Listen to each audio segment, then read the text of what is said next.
Minute Papillon. Bonjour, c'est Anne-Laetitia Béraud, bienvenue dans Minute Papillon, le flash de la mi-journée de ce vendredi 19 avril. Mobilisation d'ONG pour le climat aujourd'hui.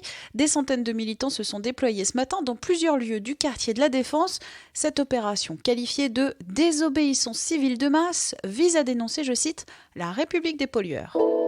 Pour 86% des Français, l'incendie de la cathédrale de Notre-Dame de Paris lundi soir est un moment important pour le pays. Sondage BVA.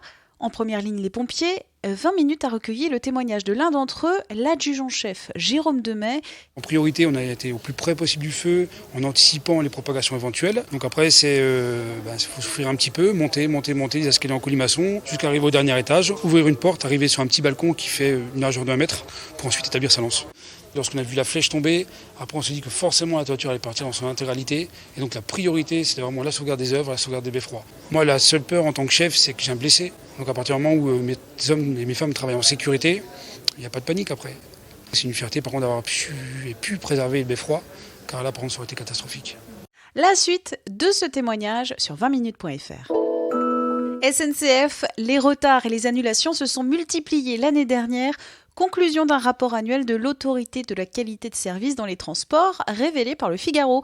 Selon cette étude, un TGV sur 6 en moyenne est en retard. L'application CHAP, nouvelle née, bientôt enterrée, la messagerie privée du gouvernement lancée mercredi a été piratée en 24 heures, rapporte BFM TV. Cette application est destinée aux membres du gouvernement et à leurs collaborateurs. Elle est censée remplacer WhatsApp et Telegram pour les échanges professionnels dans les cabinets ministériels. Cyril Hanouna et C8 condamnés à payer 12 000 € à Karine Ferry, info Le Parisien.